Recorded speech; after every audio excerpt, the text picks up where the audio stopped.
बिस्मिल्लाहिर्रहमानिर्रहीम। अस्सलाम वालेकुम। ये मैटलैब ट्यूटोरियल सीरीज़ का छठा लेक्चर है जिसमें हम लोग आज ग्राफ की विजुअलाइजेशन को बेहतर बनाने के बारे में बात करेंगे। पिछले लेक्चर में हम लोगों ने इसके बारे में कुछ बुनियादी चीज़ों के बारे में पढ़ा था, लेकिन आज हम उस चीज़ को प्रैक्टिकल में देखेंगे। पिछले लेक्चर से रिवाइज करते हैं और देखते हैं अगर हमें अपने ग्राफ को विजुअली इन्हेंस करना है तो उसके लिए हम लोग लाइन स्टाइलिंग, उसका कलर, मार्कर और मार्कर की विड्थ, उसका साइज, कलर ऐड कर सकते हैं। इसके साथ साथ हम किसी भी ग्राफ को टाइटल और उसके एक्सेस भी सेट कर सकते हैं। जैसे कि हम लोगों ने पहले बात की थी, हम मैटलैब में ग्राफ्स को आफ्टर क्रिएशन भी मॉडिफाई कर सकते हैं। तो अब हम लोग बात करते हैं कि हमारे पास मुख्तलिफ तरह के लाइन स्टाइल कौन से अवेलेबल हैं।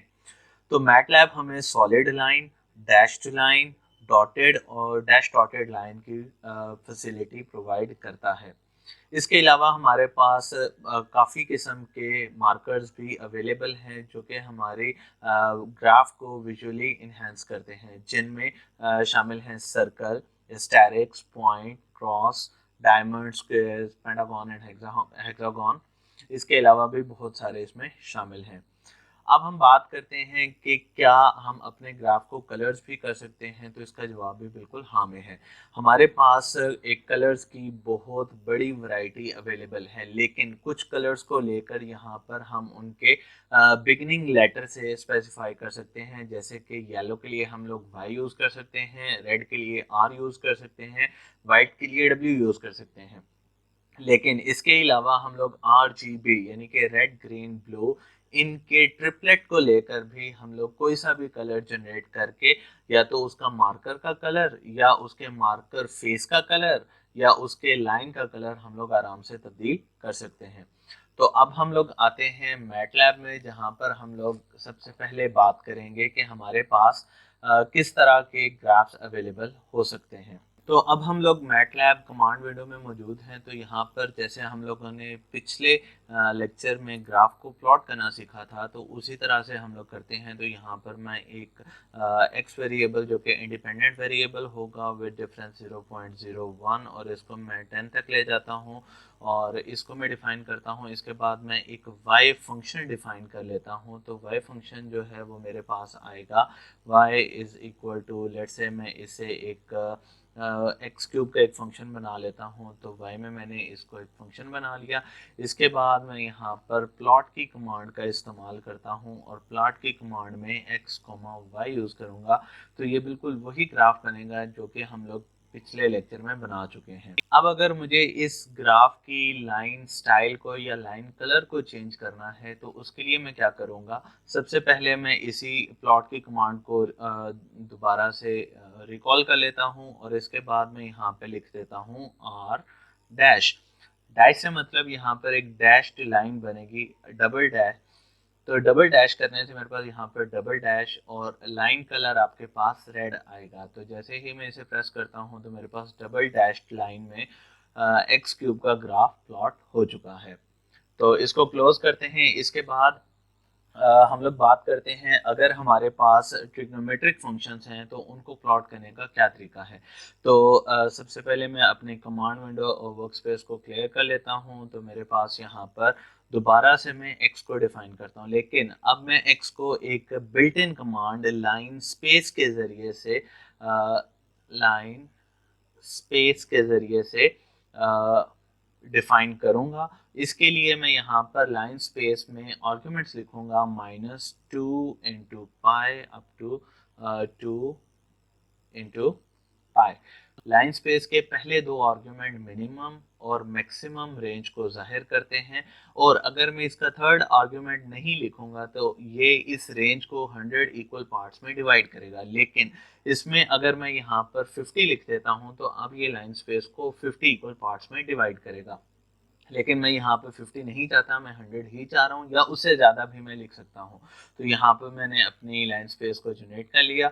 इसके बाद अब मैं एक y1 फंक्शन बना लेता हूँ और इसमें मैं लिख देता हूँ let's say cos of x। तो इसको डिफाइन किया। इसके बाद मैं यहाँ पर प्लॉट कमांड यूज़ कर लेता हूँ और इसमें x, y1 और अब मैं यहाँ पर इसका मार्कर भी शो कर सकता हूँ। तो मैं यहाँ पे लिखता हूँ मार्कर, और इसके लिए मैं यहाँ पर इसके कलर दे देता हूँ लेट से येलो।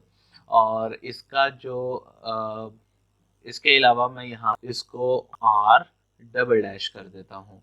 तो इस तरह से मेरे पास यहाँ पर जो प्लॉट जनरेट होगा, चूंकि मैंने गलती कर दी थी तो मैं यहाँ पर लेट से स्क्वायर लिख देता हूँ। मेरे पास अब जो प्लॉट जनरेट होगा वो इस शक्ल में आएगा, जिसमें रेड डैश्ड लाइन होंगे और स्क्वायर उसके मार्कर की जगह पर आएगा। अब हम लोग बात करते हैं कि अगर हमारे पास एक कॉम्प्लेक्स फंक्शन आ जाए तो उसमें हम लोग अपने ग्राफ को किस तरह से विजुलाइज कर सकते हैं। तो मिसाल के तौर पर यहाँ पर मैं अपना y1 वेरिएबल इसको क्लियर कर देता हूँ, और इसके बाद मैं y1 नए सिरे से डिफाइन करता हूँ। तो y1 is equal to sine of tan of x minus cos of tan of x। अब यहाँ पर मैं प्लॉट की कमांड में लाइन साइज, मार्कर साइज, इसके अलावा उसकी स्टाइलिंग, उसका फेस कलर और उसके एज कलर को भी डिफाइन करूँगा। तो मैं यहाँ पे लिख देता हूँ फिगर। और फिगर बेसिकली हम लोग यूज़ करते हैं जब हमारे पास मल्टीपल फिगर्स आ जाएं, तो हमने उनको हर एक को फिगर का नाम देना होता है। तो यहाँ पर फिगर को यूज़ कर लेना ज़रूरी है।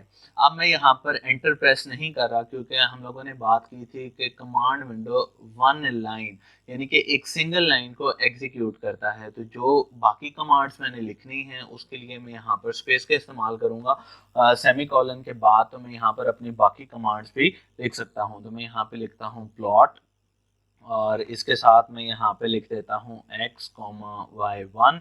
उसके बाद मैं यहाँ पे लिख देता हूँ डबल डैश, यानी कि ये डबल डैश में होगा, ग्रीन उसका कलर होगा, s स्क्वेयर्स मार्कर्स के होंगे, और ये इसने यहाँ पर डिस्प्ले कर दिया। इसके बाद अब मैं अपनी लाइन विड्थ को चेंज करता हूँ, और उसके लिए मैं यहाँ पे लिखता हूँ लाइन विड्थ, और इसका साइज मैं दे देता हूँ लेट से 2। तो जैसे ही मैंने कोई आर्ग्यूमेंट यूज़ करना है तो उसके साथ में ही उसका मैं वैल्यू भी यूज़ कर लेता हूँ। तो लाइन विड्थ मेरी यहाँ पर 2 होगी। इसके बाद मैं यहाँ पर मार्कर साइज, उसके लिए मार्कर कैपिटल साइज यहाँ पे लिख देता हूँ। तो अब मैं मार्कर साइज दे देता हूँ लेट से 10। और इसके बाद मैं आगे अपनी कमांड की तरफ जाता हूँ, और मैं अपने मार्कर के एज कलर को और उसके फेस कलर को चेंज करता हूँ। तो उसके लिए मैं यहाँ पे लिख देता हूँ मार्कर